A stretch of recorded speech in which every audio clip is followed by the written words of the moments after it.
Die Diaspora spricht. Parlando. Diasporas Conoscere. Falando. Diasporas de parler. Diaspora spricht. Diasporas Speaking.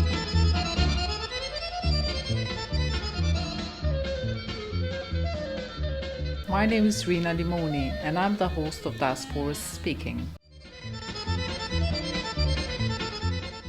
In this episode, I invited members of the Balkan diaspora to share the most memorable New Year's Eve celebrations.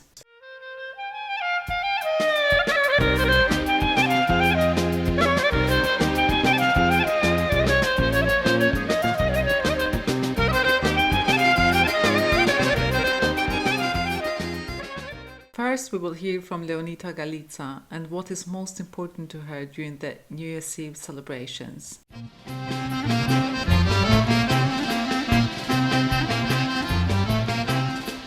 I'm Leonita. I live in France. I was born in France, but both my parents came to France from Mitrovica in Kosovo in the 90s. I've been living in France basically my whole life. And in terms of New Year's Eves, I kind of decided 3 years ago to stop going to like big New Year's Eve parties.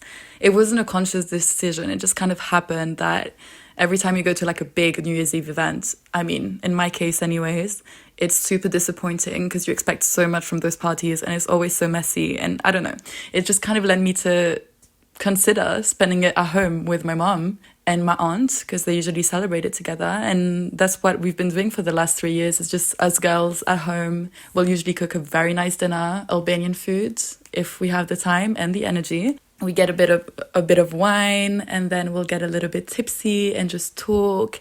And usually what happens conversation-wise is that I ask them 1,000 questions about when they were my age or when they were young girls in Kosovo, the parties they would go to, the things they would do, the boys they flirted with or whatever. There's just something about listening to your mom and your aunt telling their story as young girls before you existed. So we'll usually keep those conversations going until 11. And then obviously I feel like in every Albanian event, we just start dancing and we usually play all kinds of music, but obviously we play Albanian music, traditional Albanian music. And then we just end up dancing Vale, the three of us, in my living room. And this is probably the most memorable New Year's Eve memory I have. It's just dancing Vale with my mom and my aunt after talking for like 3 to 4 hours. So yeah, I just find it quite beautiful and meaningful to spend this important day with the people I love the most rather than surrounded by strangers. And I can't wait to do it again to start 2025.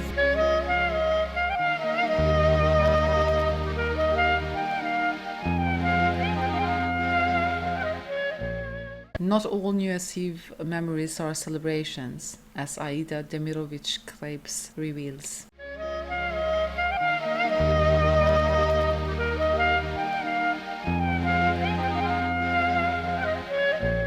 I actually really love New Year Eves, and I have a lot of memories because I grew up in former Yugoslavia and we didn't celebrate Christmas. We had New Year's Eve as a big main thing in the winter holidays. So we had a Deda Mraz. He was not Santa Claus, he was like, well, Grandpa Frost, Frosty Grandpa. And he came for New Year's Eve and he brought all the gifts for all the children, no matter the religion. And we also had a tree and everything, and people would celebrate parties, you know, it would be a lot of great food and everything. But one memory which came up to my mind was 1993. It was during the war in Bosnia. We spent the night, New Year's Eve, with my grandparents and with my parents and my auntie, and it was not a big party, but we were just happy that my father came back from the forced labor, that he was alive.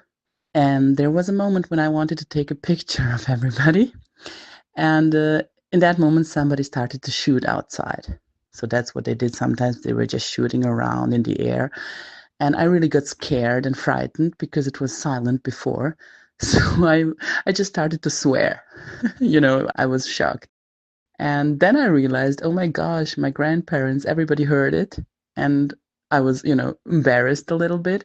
And there was one moment of silence, but then my grandma started to laugh. So she found it very sweet because they never heard me swearing before. So yeah, That was actually the last New Year's Eve in our hometown in Banja Luka, and the last one with my grandparents. So it's a kind of, bittersweet memory.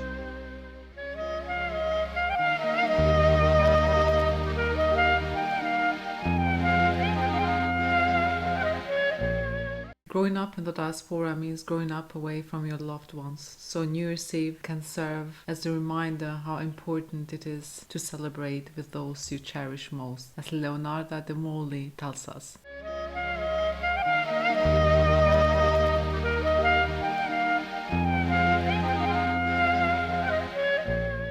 My most memorable New Year's celebration was when I was about 14, 15 years old, maybe even younger. We drove all the way up to Sweden, where I've got 3 uncles, and we spent 2-3 weeks of December during the school holidays there. And I remember that we were all together, we were playing cards, we would stay up into the night, wake up late. I never felt so warm because we grew up pretty much just with my siblings and my parents. We never had the luxury to grow up with uncles and aunts and hola and doya and all of that. We missed out on all of that because we were the only family in England. So that was my most memorable New Year's. There was so much food, there was so much laughter.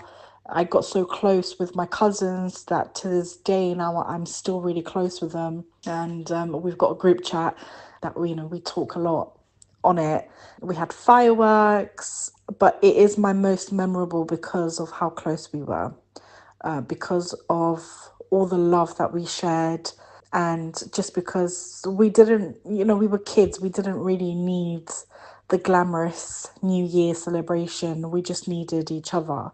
And for me, living and growing up in the diaspora, a lot of the diaspora children, they crave that togetherness, which a lot of people take advantage of in our home countries, unfortunately. But that is my most memorable New Year's.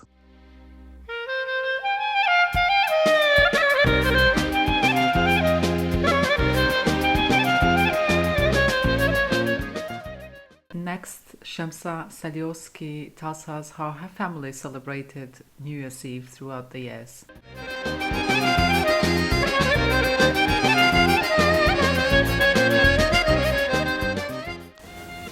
Hi everyone, this is Shemsa from Vienna, and well, I don't think I have one specific New Year's Eve moment in mind, but rather a few traditions my family kept alive for many, many years, especially when I was a child. So first of all, as long as I can remember, we always had something called New Year's tree in the living room, and it looked exactly like a Christmas tree, but since we don't celebrate Christmas, I guess we couldn't just call it a Christmas tree. Also, when I was a child, my uncle, his wife, and my cousins used to live in the same building as us. And on New Year's Eve, my parents, my brother, and I would get super, super dressed up. We would head downstairs to my uncle's much bigger apartment and basically celebrate the countdown in front of the TV together. But before the countdown, we would always listen to old Balkan music. We would pour molten lead into water just to see what the next year might have in store for us. And would also always have potato chips, Coca-Cola, and orange juice, of course, mixed with rakia. And sometimes they would also let the kids have a sip, and they would usually immediately spit it out and be like, this is disgusting. I never want to drink this again. So all in all, it was so much fun. It was always such a nice family meetup. And yeah, after the countdown would usually just go outside. We would light fireworks and basically celebrate the rest of the nights with our neighbors. And now the situation is different. We don't live on the same street anymore, and the kids that are now grown-ups usually celebrate it with their friends or even have their own little families, but I will always cherish those moments.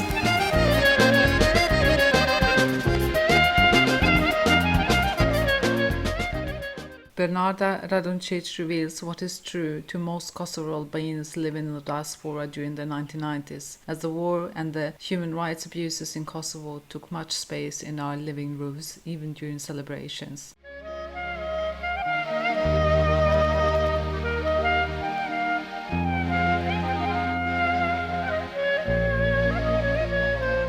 It's year 2000, a new century, first New Year's Eve celebration that I can remember clearly.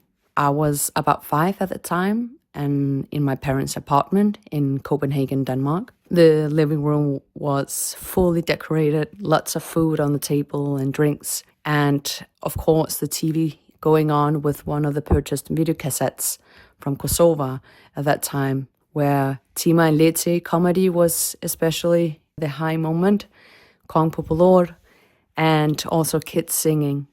One of the songs that I remember is Unyam Shqipja nga Kosova, one of my favorite songs from that time. What was special about this New Year's Eve, beside of my first one, is that my mom's younger sister and brother, Doja and Tizia, they were allowed to celebrate with us as they were still in the asylum centers. And I clearly remember the joy of Tizia and Doja being with us for the first time, celebrating, and them having spent money on buying fireworks to me and my brother. We had lots of fireworks. It was amazingly how much they were filling out the streets with all the fireworks that they have purchased. A New Year's Eve like that was just very special because it was since the war ended in Kosovo and my parents felt that they could celebrate after many years not doing so in respect to our family in Kosovo and the situation in our country. So it felt like finally we could actually celebrate and being together as a family.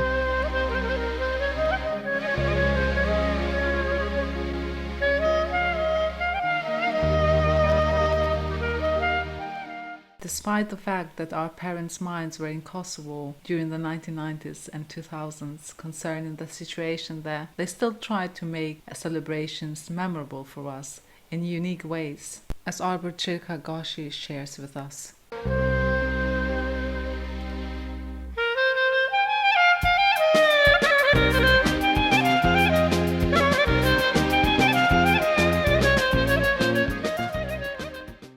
I think my most memorable New Year's kind of celebration is definitely when I was around maybe 6 or 7 years old.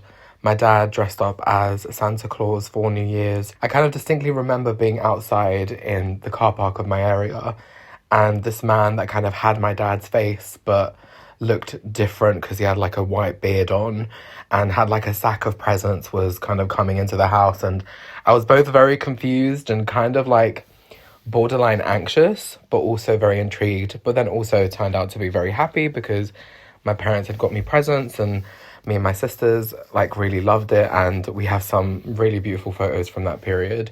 So I think that's probably one of the most memorable and most kind of happiest moments that I have of New Year's celebrations.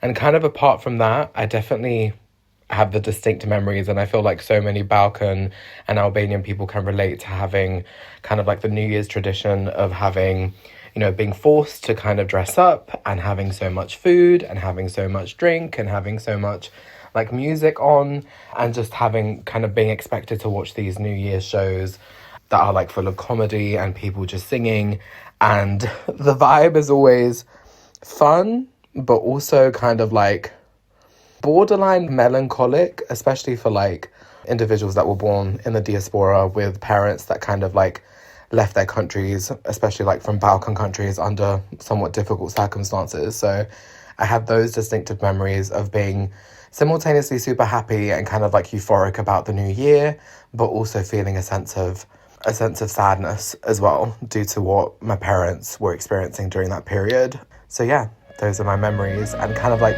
just leading on from that, I'd like to wish everybody a happy new year.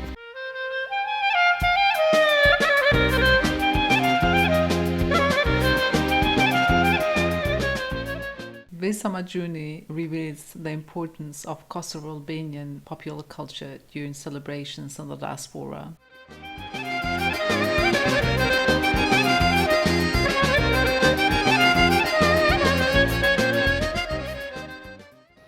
Hello, my name is Besa, and my most memorable moment during Sylvester celebrations is not from one specific year, but all the times I celebrated it as a child with my family. I was born and raised in Germany, and we always celebrated New Year's Eve with my relatives. So my aunts and uncles would visit us with their children, which I was always very excited about because I enjoyed playing with them so much. In the evening at around 8, 9, we used to gather around the TV and watch the Sylvester program, Programi Videteri. I loved listening to the Albanian songs and admired the women who wore those beautiful dresses. I also remember watching Stupsat and laughing with my family, even though I did not understand all of the jokes back then. At midnight, we would wish everyone a happy new year, and us, the kids, would immediately run outside to start firing up the fireworks. Sylvester was an opportunity to get together with relatives who lived quite far away, and celebrating it in a traditional Albanian way made me always feel closer to Kosovo and being Albanian, but also closer to my family in the diaspora.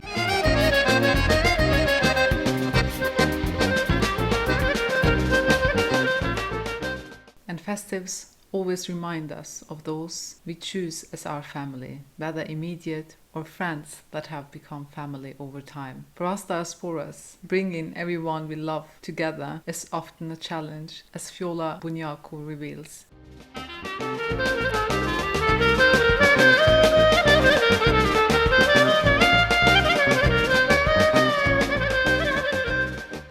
So I think the memory that sticks out for me the most is last year, New Year's Eve. I remember I decided really last minute to go to Kosovo because the year before that I had spent it in Brazil, and I remember feeling, this is great, but I'm getting some weird FOMO about not spending it with my family, because I think for us in general, Albanians in Kosovo tend to spend New Year's with family.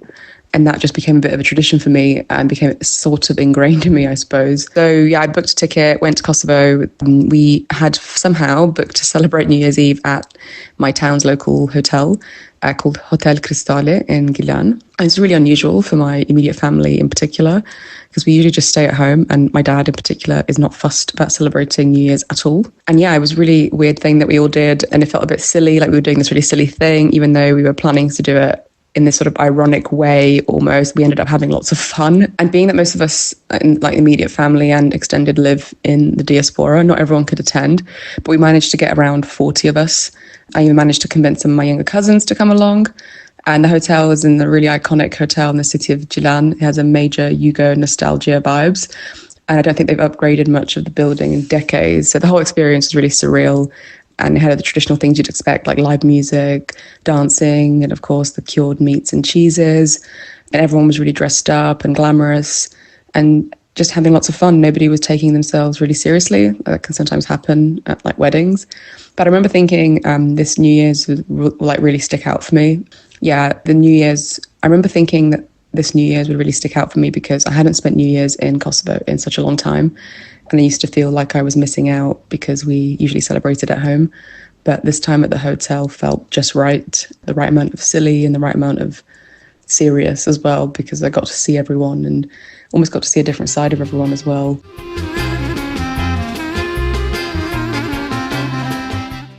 Ivana Alfonso reveals how New Year's Eve finds us in different ways, and how even in life-changing circumstances we find a silver lining to look forward. Her narration of the most memorable New Year's Eve celebration reminds us of our privileges and those who are torn by war, conflict, and are on the move, fleeing to seek a better life. Her message is clear: for those of us who fled and sought refuge, we do not take freedom for granted.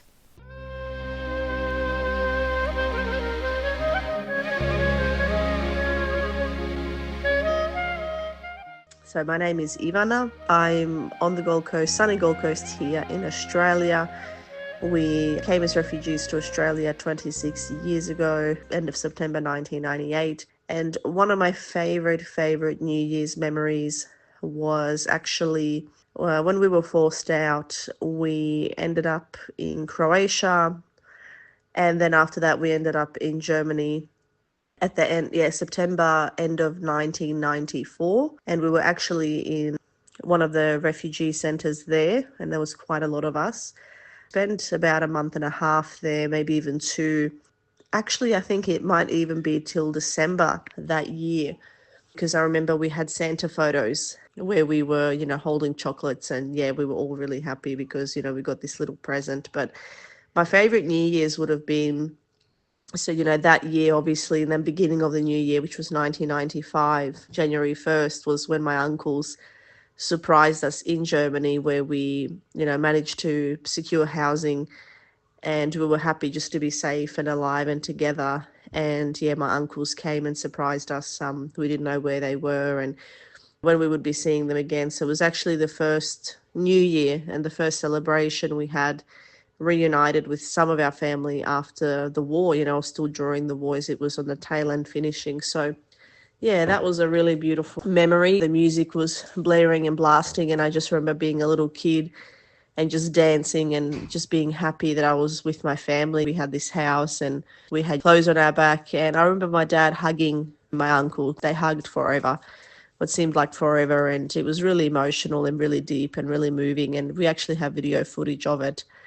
Now, as an adult, reflecting back on that moment, it was such a powerful and significant moment for our family. And being a child, I guess, you're semi-oblivious to the heaviness or the importance of a moment. But I definitely felt the emotion. Super lucky that we had that, considering how many families didn't get to reunite like that with each other. So one small silver lining of all the terrible things that had happened. But yeah, 4.5 years after that, we had sought refuge to go to Australia because we had nowhere else to go after that.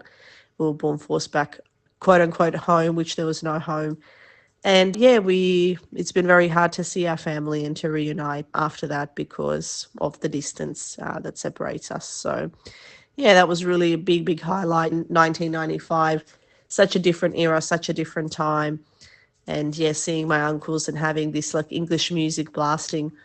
I remember the song significantly, and even just small things like that, those capsule memories that you just stay in your heart forever. You remember all those little details. So thank you so much for your initiation. I loved sharing, and I also wish everybody a very happy new year. And I hope that 2025 represents freedom, just freedom and safety, because we all know, coming from the part of the world that we have come from, what it feels like not to have those things.